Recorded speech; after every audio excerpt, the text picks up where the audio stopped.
ഞാനിവിടെ തന്നെ ആയിരുന്നു താമസം. ഞാന് ഇതവിടെ ആ തറ കണ്ടില്ലേ,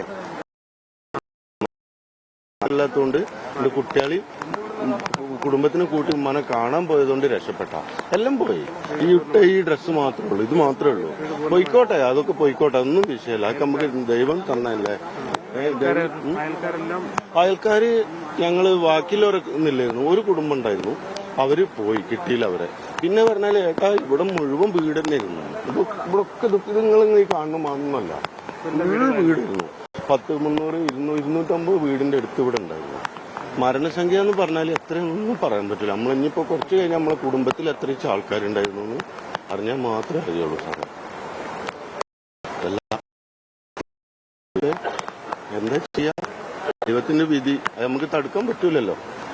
പക്ഷെ എന്റെ ഉമ്മാന്റെയും എന്റെ കുട്ടികളെയും ഭാഗ്യം കൊണ്ട് ഞങ്ങൾ ഇവിടുന്ന് രക്ഷപ്പെട്ടു. അങ്ങനെ കുറഞ്ഞ ബാക്കിയൊക്കെ ഇവിടെ അങ്ങനെ സംഭവിക്കുന്നു ഞങ്ങൾക്ക് ആർക്കും അറിയുന്നില്ല. ഞങ്ങൾ അത്രയും വിശ്വാസമാണ്. പുഴ അങ്ങനെ ഒഴുകണ പുഴ. ഇതൊന്നും ഇവിടെ ഒരു ചാല് പോലും ഇല്ലാത്തതാ, ഒരു വെള്ളച്ചാല് പോലും ഇല്ലാത്തതാ. ഇപ്പൊ നമുക്ക് ഒരു പുഴ പോലെ ആയിപ്പോയി. എന്താ സാറേ ചെയ്യാം, പ്രകൃതി മാറി. ഇത് ഇങ്ങനൊന്നും അല്ലായിരുന്നു. വളരെ സുന്ദരമായ ഒരു സ്ഥലം, തിങ്ങി പാർക്കുന്ന വീട്. എങ്ങനെ വെച്ചാൽ ഒരു വെയിലിന്റെ അടുത്ത് അപ്പൊ ഈ വീടിന്റെ അടുത്താണ് ഇതൊരു വീട് ഇങ്ങനെ എടുത്തെടുത്തായിട്ടുള്ള വീടുകളായിരുന്നു സാറേ. എന്താ ചെയ്യാ, ഞങ്ങൾ വീതി അല്ലാണ്ട് എന്ത് പറയാനാ.